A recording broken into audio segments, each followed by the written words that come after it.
Perfect. So now I'd like to introduce our guest speaker for tonight. So if your children have ever had EEGs or any specific tests at sick kids, I'm sure there's a good chance you've encountered our guest speaker before.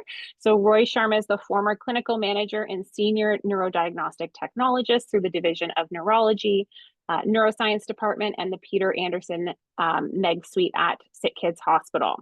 After 36 years in delivering clinical neurophysiological care and testing in patients with epilepsy and various neurological disorders at sick kids, he's recently retired, but shared his desire to continue helping pediatric patients in epilepsy through sharing his knowledge and experience. So I'd like to welcome Roy now to share our webinar on neurodiagnostic testing. Thank you. It's a great pleasure to be able to help and try and educate. So I'm going to try and start. I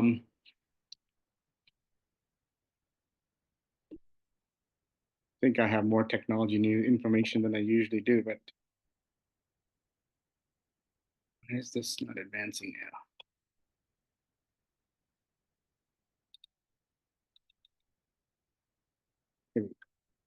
All right. So I thought of a good idea to talk about the neurodiagnostic tests. Oftentimes, when parents come to the hospital, they have an understanding of a test being done, but they don't know why it's being done. And epilepsy is a very interesting and unique disorder where there's so many different types of tests that are done. But oftentimes, when I used to work at Sick Kids, parents would be saying, "Why are we doing this? What's the reason for this?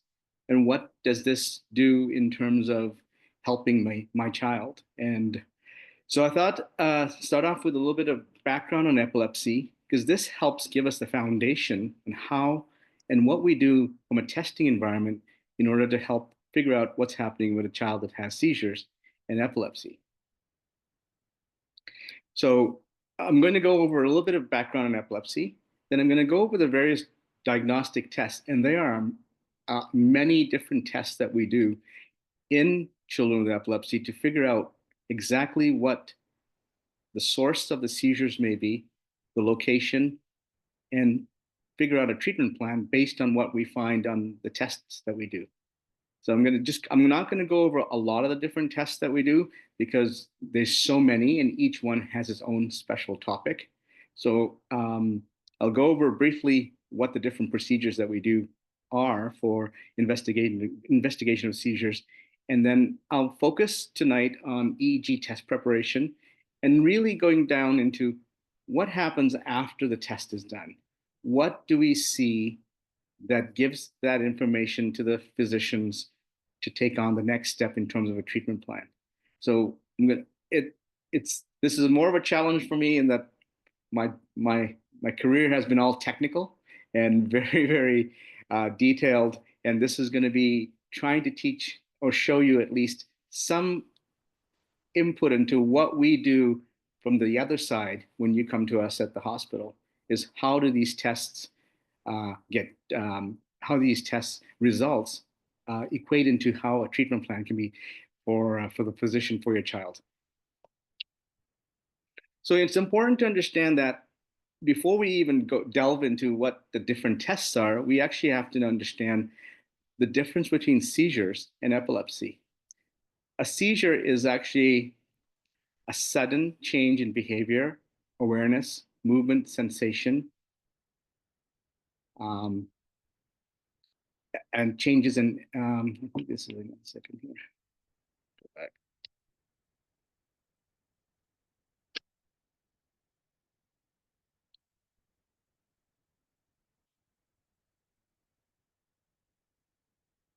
It is a sensation, emotion, or change in consciousness due to sudden change in the brain's electrical activity. Seizures can occur at any time, suddenly, with or without a warning. It varies in duration from seconds, a couple of minutes, or longer. It is temporary in duration. It has a start, middle, and end, and appears differently between different individuals. Sorry, I pressed the wrong button here.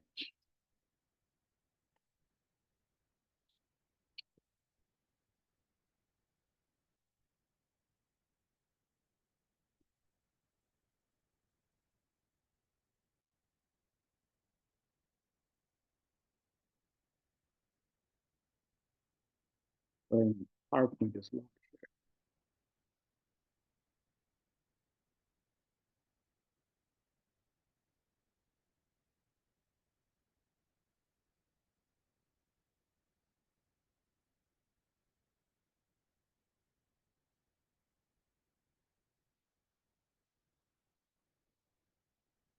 All right, sorry.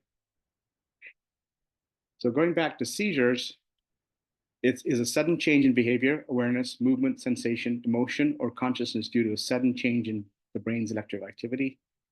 It can occur at any time suddenly, with or without warning. It varies in duration from seconds, a couple of minutes, or longer. It is temporary in duration. It has a start, middle, and end, and it appears differently in individuals. Epilepsy is very different. Epilepsy is a neurological disorder characterized by repeated, unprovoked seizures. It is due to sudden bursts of abnormal electrical activity in the brain. It's seen in someone who has at least two seizures that are not caused by a known medical condition.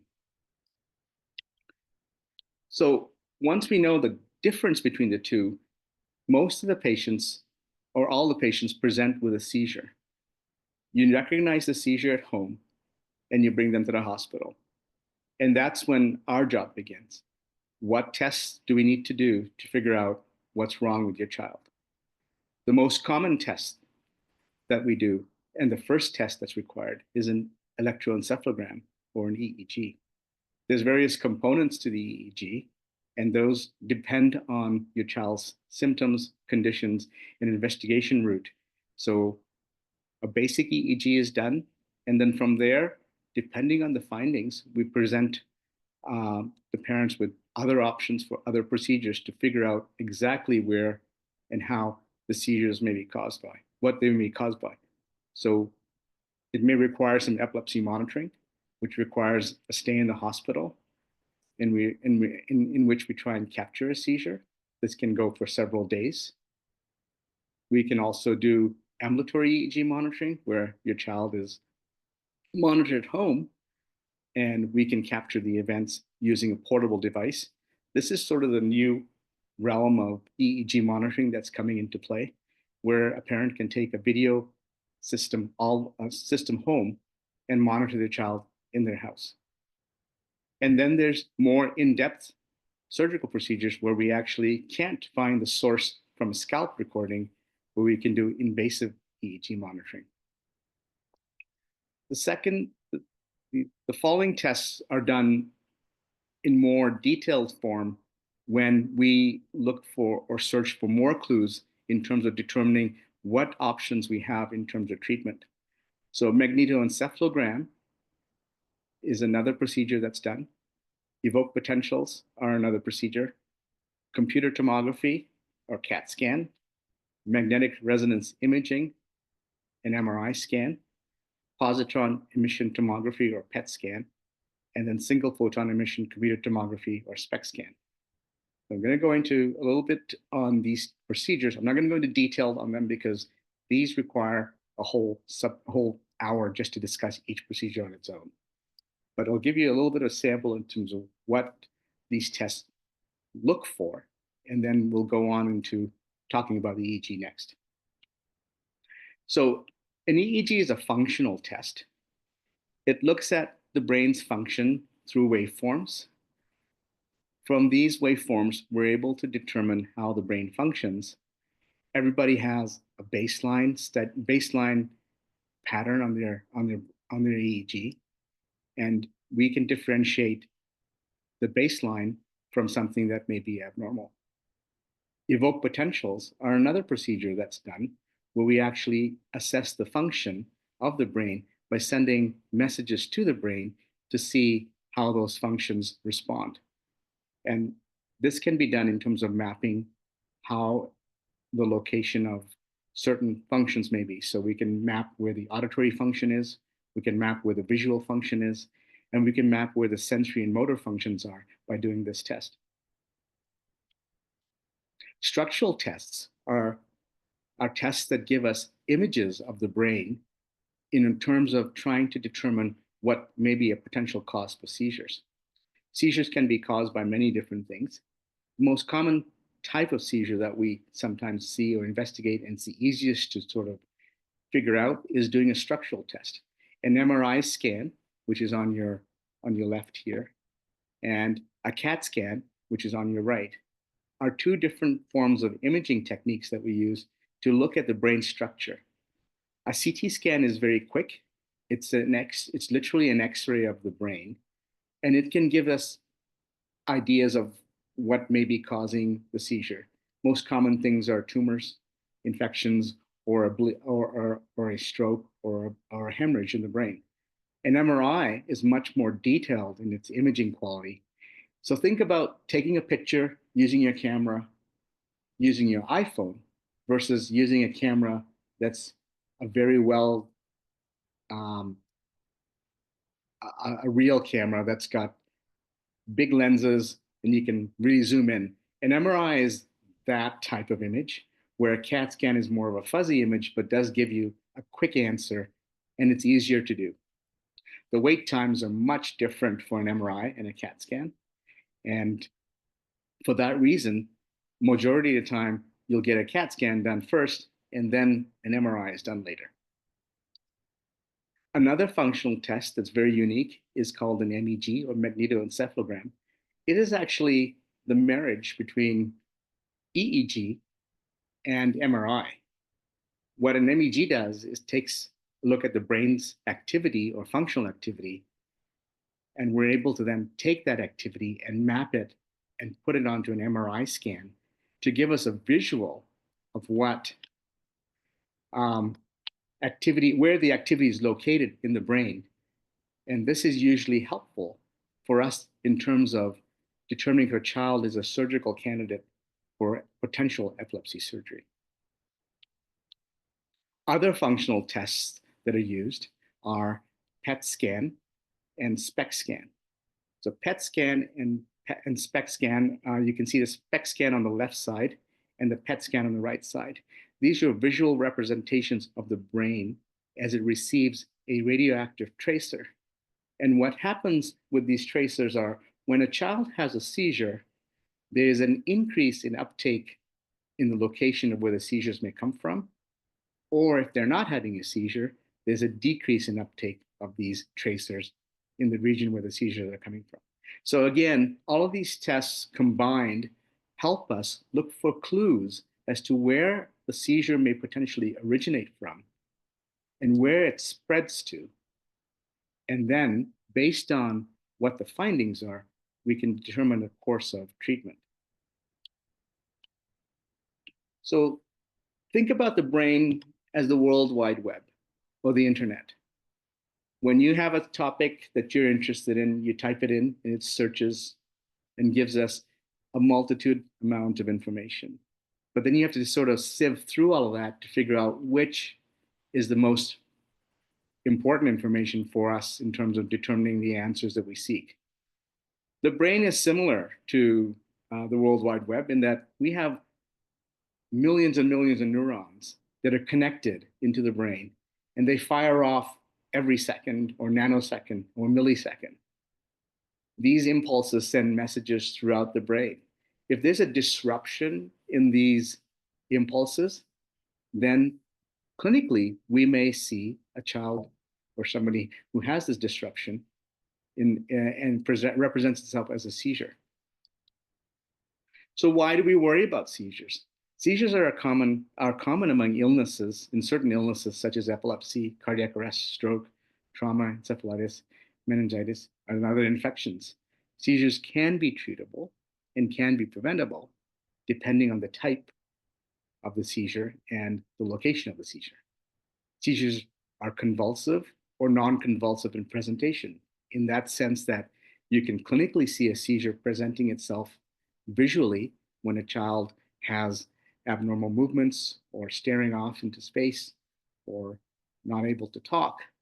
Or it can be non-convulsive, where they just sit quietly for seconds and then come back to baseline again. So these are different presentations, and then we have to basically look at that information and figure out where and what type of seizure this child may present with. So a timely EEG can be the best diagnostic test available in defining, detecting, mapping, and monitoring the various seizure types. So what happens when a seizure occurs? From a chemical standpoint, the brain contains approximately 86 billion neurons. These neurons continuously generate tiny electrical impulses. These impulses make up a neuronal network of nerve cells that send messages throughout the body. Just like the internet, there's messages being sent all over, but we have to then figure out what these discharges are. These abnormal electrical discharges in these impulses can present clinically as a seizure. These abnormal discharges create a short circuit in the brain. EEG therefore becomes a useful tool, a test in assessing the brain's function before, during, and after a seizure. So I always tell parents what we do when we are doing an EEG. We're actually chasing storms. We're looking for changes in the electrical impulses in the brain. And just like a storm, there are many different representations of a storm. You can have a hurricane that has an eye that spreads over a land mass and causes impact, but it starts with a focal source. Or you can have a windstorm that is massive and comes all at once in a gust, and it takes out and impacts a large area of land but it's coming all at once, so it's not focal. Then you can have electrical storms. There are electrical storms that happen that are lightning storms that can happen at any given time. Some of them are small and don't cause that much impact. Others are huge lightning storms that can cause major impact. So these storms are similar to what happens in the brain. What we can do is take a look at the brain's activity and we can map it. We can map it in a way that we can look at the storm as it starts and spreads. In this case here, this is an example of an electrical storm in the brain. On your left, you can see the EEG waveforms. We can take those EEG waveforms and give it a color representation and then look for the source of where the seizures may come from. In this case, this is an example of a seizure that's originating in one part of the brain. And as we map it out, we can see the source of the seizure as this red spot or pink spot. So this is where we can take the activity from a basic study and advance it with all the different procedures that I've kind of talked about into a picture of where things may be coming from. But in order to do that, we really need to understand seizures. There are really three different types of seizures. There's focal seizures that occur in one part of the brain or one side of the brain. These stay localized to one part of the brain, so they impact only a part of the brain where the abnormal discharges may be. There's generalized seizures, and these seizures start from both sides of the brain. So these don't have a focal origin, but it's more of a generalized presentation. Just like a storm, you have the eye of the hurricane, which would be something similar to a focal seizure. Then you have a wind gusting storm, which would be something similar to a generalized seizure. Then you have seizures of unknown onset. And these are seizures that are more challenging, and these do happen. And it's based on the circuitry of the brain, and the impulses that are recorded can give us ideas of where the seizures may originate from, but they're still, the origin is unknown. The features of seizures are important. There can be presenting itself with motor events, or they could be non-motor, such as sensations, emotions, thinking, experiences. But they happen in one part of the brain. In generalized seizures, you have motor events as well, but these are much more stronger in presentation, and they involve more the whole body. And they can also be in a form of staring as well. So it's important to understand seizure presentation, because when you come for your tests, That's when we try and delineate what type of seizures they are, where they originate from, and how best to treat those seizures. So one good thing to know is that one EEG is never enough.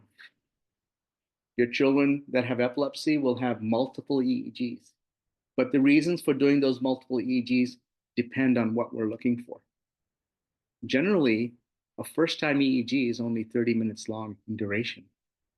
30 minutes does not give us a clear picture of what's happening in the brain when we have a 24-hour cycle and activity happens on a continuous scale. So a routine EEG may be done, and it may not give us the answers we need. So we'll have to do further tests, and that's why one EEG is never enough. The procedure time for the EEG itself is 60 to 90 minutes long, but the recording is only 30 minutes in duration. We do have time-locked video and audio for all these studies. And essentially what happens when you come for an EEG is that the technologist is actually creating an electrical circuit between the scalp and the electrodes using a conductive paste. The EEG signals are small and need to be amplified to be seen. A clean scalp allows for better electrode connectivity and clarity of data recorded. EEG is different in appearance in awake and sleep states. Movement, talking, and restlessness is not helpful during the recording. And most importantly, for children, EEGs don't hurt. So how do we then move forward once you come and get the test done? So the EEG is the most common test that's being done. It has to be done properly in order to give us the answers we need. Patient preparation is so important for a first-time EEG to give us the answers we want.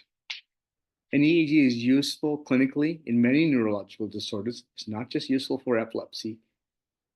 It's the most informative laboratory test in the differential diagnosis and management of epilepsy. It's also the only real-time indicator of abnormal state of the brain function during a seizure. It samples electrical activity of the brain, and this electrical activity is generated by the neurons, and it represents the fluctuating dendritic potentials from superficial cortical neurons. So when those neurons fire off in our brain, they produce tiny bits of electrical activity. The EEG is able to pick that up because we've created that circuit that allows us to amplify those signals to a point where we can see them. If you really want to think about it, it's really a voltage versus time graph, going back to basic math.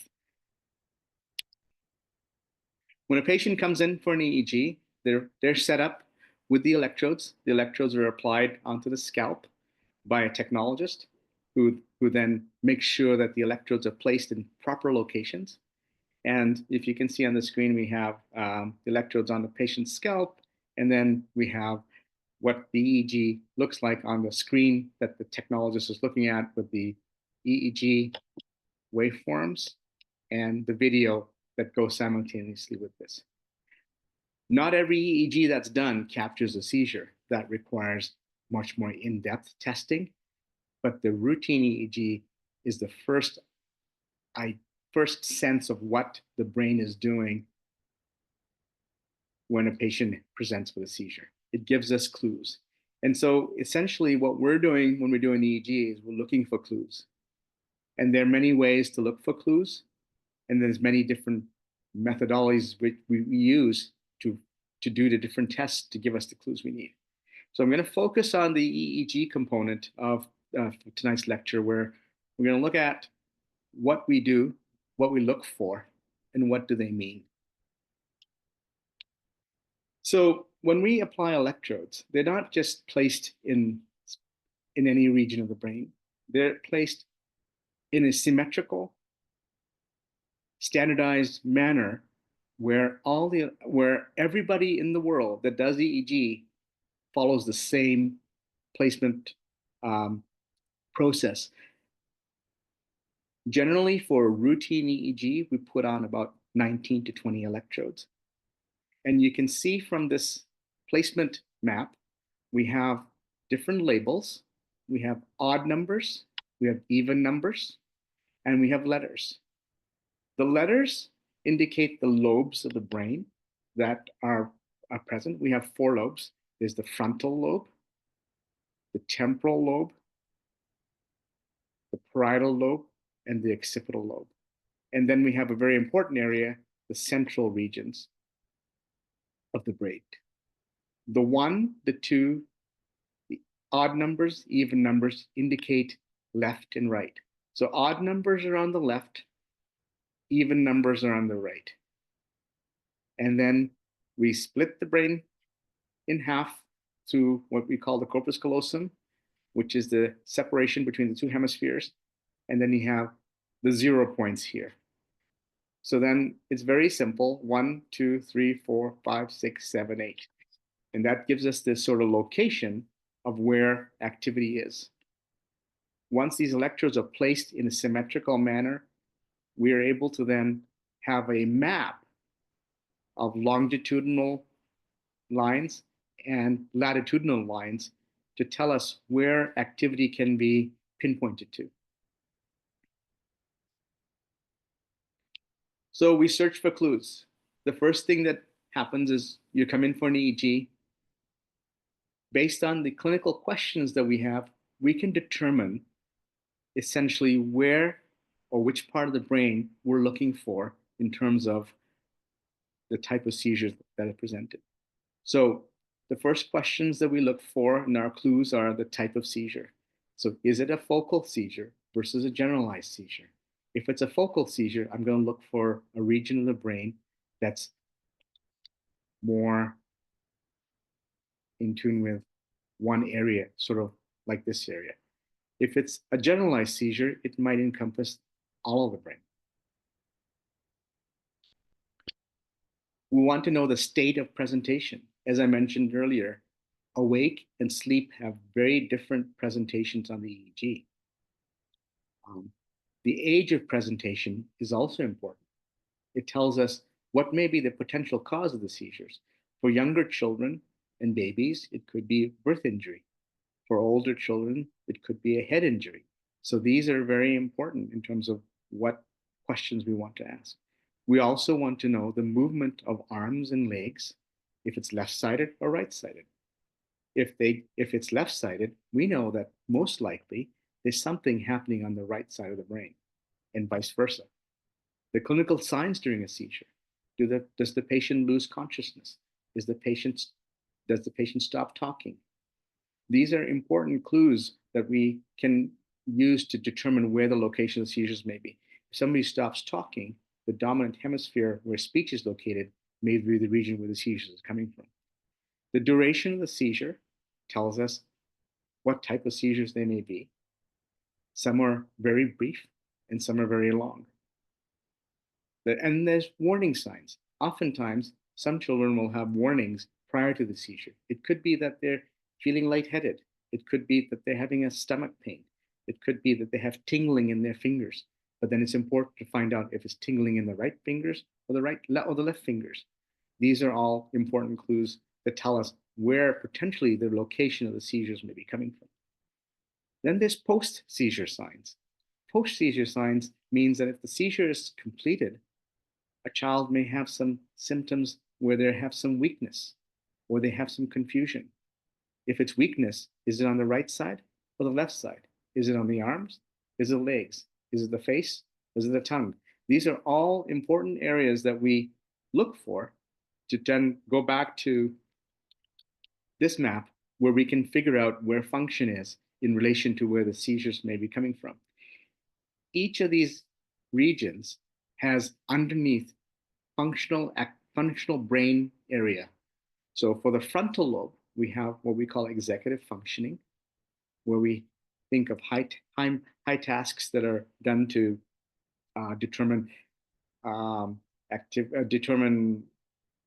exercises such as a math problem. In the temporal lobes, we have speech. In the central regions, we have motor and sensory functions. And the occipital regions, we have visual function. So having the clues tells us which location, and then if it's left or right, we can then determine which side of the brain the potential most involved site for the seizures may be. So once we have a good clue in terms of what we're looking for, we start the EEG and we look for basic activities that are going to give us clues as to what's going on. So I'm going to delve into a little bit on the EEG portion of this talk, where I'm just going to talk about when we start the recording, what do we look for? What does the activity mean to us? And then how does this relate to treatment? So we're going to look at about 4 different types of activity. Baseline, then we're looking at interictal, which is in between seizure activity. Then we're going to look at ictal, which is during seizure activity. And then we have postictal, which is after seizure activity. So this is what we look at when we're doing an EEG. It's a bunch of squiggly lines, and you may look at that and say, what does this all mean? In actual sense, if you look at this, it has structure, it has form, and you're able to pretty much take a look at this screen and kind of figure out that things look the same. So if you look at this, this is the left side, this is the right side, and this is the left side, and this is the right side, and this is the midline. When you compare the left side to the right side, the left and right side are equal. This is what normal brain activity looks like in the awake stage. The left and right side have symmetrical activity that's similar on both sides. There's no differences. If you look at this screen very carefully, you can see that we have some eye movements here in the front of the head, which would be typical, but it's seen on all 4 of these groupings, which means that this is a symmetrical study, and this is what a normal baseline EEG looks like. Once we've established a normal baseline, we look for deviations from this baseline. But this is an awake study. In the sleep study, the EEG changes. The EEG loses a lot of activity that you see when you're awake. When you're awake, you're talking, you're moving your mouth, you're chewing, you're blinking, you're moving your shoulders, moving muscles that are trying to get relaxed. Those are all seen, and they actually cloud the EEG activity that we're interested in. However, when you go to sleep, the pattern changes completely. All that muscle activity, all those eye movement activity, all that movement activity disappears, but it's replaced by different types of waveforms. But it still shows a symmetry that's the left. As you can see here, this is the left side. This is the right side. This is the left side, the right side. The left and right are showing similar activities, and they're fairly symmetrical. So in sleep, we can see that the same type of symmetry and activity is seen on both hemispheres, and they're pretty identical. So now what we have is a baseline of awake and sleep. And this is where things change when somebody has epilepsy or they have seizures. If somebody has a seizure, an EEG at the time of the recording will basically document the type of seizure they're having.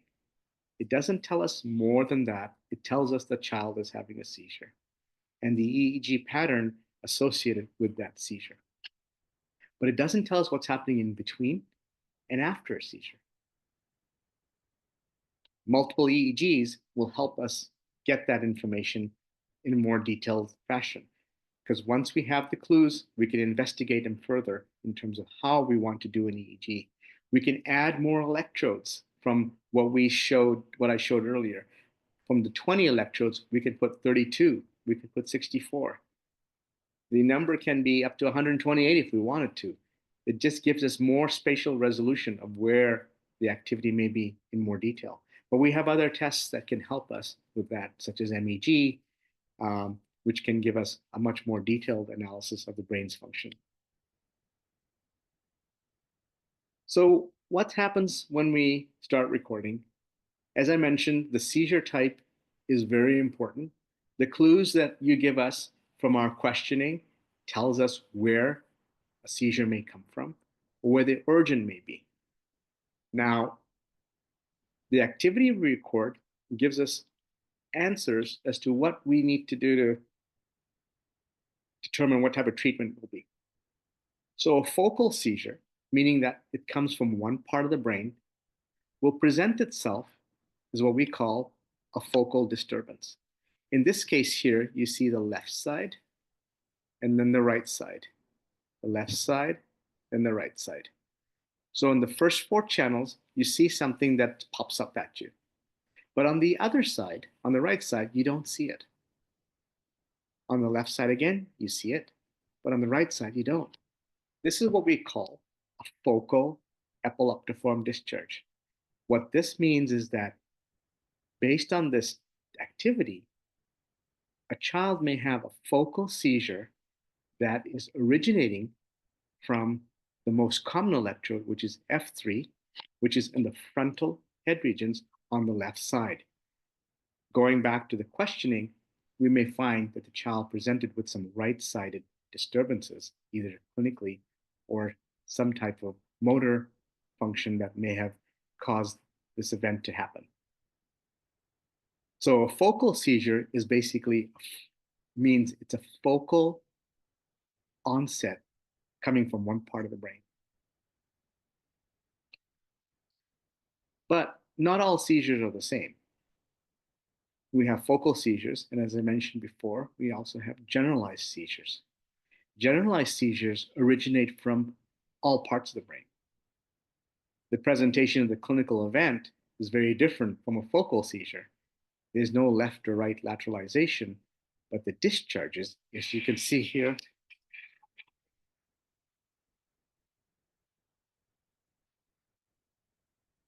sorry, in terms of a generalized seizure, in this case, the discharges are occurring from all parts of the brain. So if you look at the left side, the right side, the left side, the right side, all pretty much are showing the same activity, but all at the same time simultaneously. So now you can see the difference between what a focal seizure is, a focal discharge is, versus a generalized discharge. Now it gets a little bit more tricky in that what happens when there's a seizure.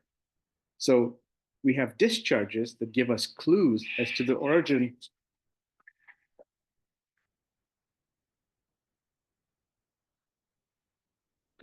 A focal seizure gives us clues as to where the original origin of the seizure may be. So the focal discharge will tell us which part of the brain the seizure may come from.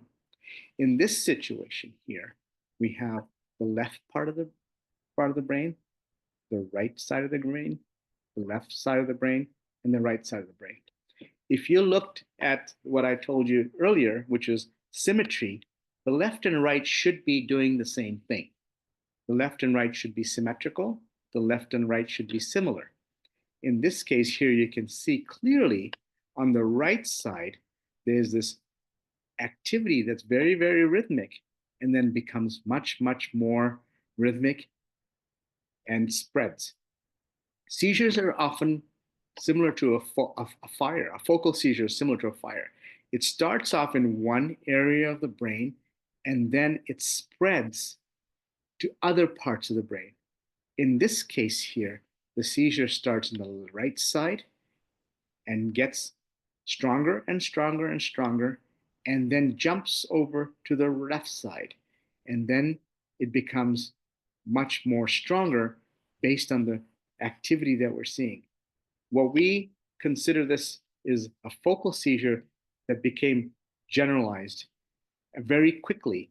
This is a 10-second page of sample. So in 10 seconds, you went from something starting in one part of the brain and spreading very quickly to the rest of the brain. But the origin of this seizure is still over the over one portion of the brain. So this is a focal seizure that's evolving into a generalized seizure. But based on the clues that we've had from the focal discharge, we're able to determine the origin and the spread of the seizure based on the clinical history as well as the EEG. And this can be very helpful for the physician because now, based on this focal seizure data, they know the seizures are coming from one part of the brain. Depending on the location, a medication can be um, prescribed, and then further testing can be done. So an MEG may be done, a PET scan may be done, um, an MRI may be done. So based on just based on the routine EEG findings, we're able to then progress into further more complicated types of testing, depending on what the cause, trying to find the cause for the seizure. So a focal seizure starts in one part of the brain and spreads to other parts of the brain. A generalized seizure doesn't have that option. It starts all at once. In this case here, you see this flat lines, and then suddenly you have this big burst, and then this is over 5 seconds. You started from here, and it spread, but it did not spread at all. It occurred in every portion of the brain. So this would be this would be what a generalized seizure looks like on the EEG. Again, depending on the seizure type, the duration, this activity can last for 10 seconds or it can last for a couple of minutes. But it gives us clues as to what the type of seizures are and what type of presentation is based on the type of clinical presentations they give us.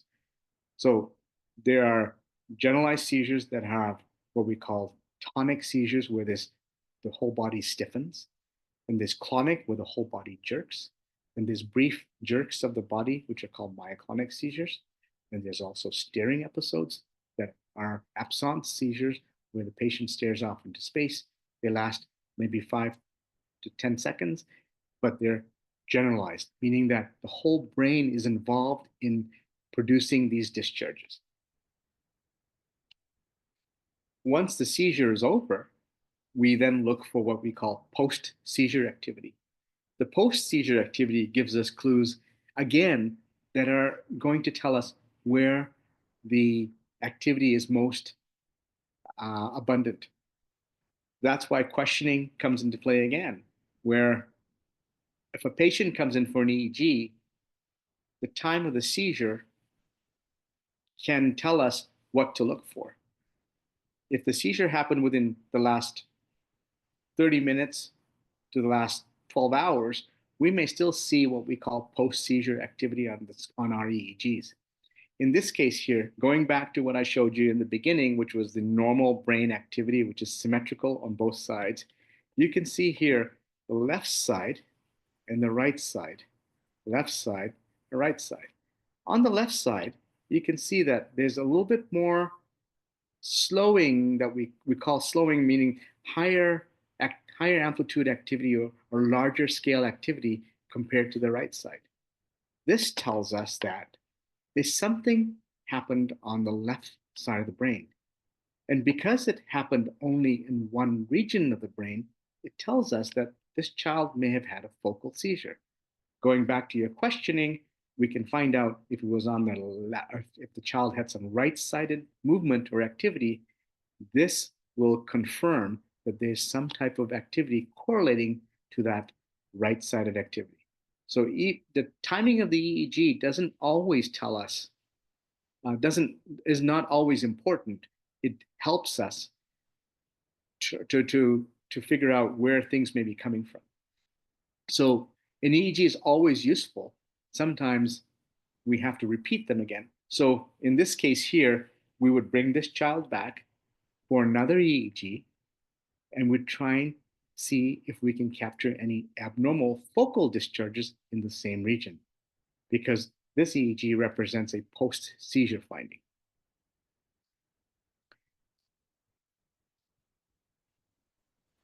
So I know there's a lot of activity that we've talked about in different things, and I was going to stop here and just give you a little bit of conclusion in terms of what hopefully this gives you an idea of what to look for, what we look for. So EEG data and results allow us to develop a treatment plan. So based on what we've seen, if there's a focal seizure versus a generalized seizure, the medications that the physicians or the neurologists order uh, are targeted to that type of seizure disorder. The findings give us direction on drugs to prescribe to treat the seizures. Findings differentiate between types of seizures, focal or generalized. And the findings guide us in ordering further tests to better map and treat the seizures. So depending on the type of seizure, if it's focal or generalized, we will then determine the best course of testing that we'll need. If it's focal seizures, we know that there's an origin to those seizures, similar to the eye of the hurricane. If we can pinpoint that eye of the hurricane, maybe if drugs don't work, a surgical plan may be an option. With generalized seizures, if they are occurring from all parts of the brain, we can determine which type of seizures, there could be an infection that be causing a generalized seizure versus um, an injury that may have happened. So these kind of things can be then determined by an MRI scan, or if we want to figure out the exact location of the seizures, we may order a PET scan or a SPECT scan. At the end of the day, all the tests are combined together to give us a big picture of where the seizures may come from, where they're located, and then what the best treatment plan can be. With epilepsy, it's always a hit and miss in terms of how we're going to treat. We may treat based on the findings, but there may be drug interactions that work and some that don't, and then maybe surgical interactions. If it's surgical, then there's a whole barrage of testing that's done that requires us to map the brain in a more intensive way to see if there's an outcome from a surgical standpoint.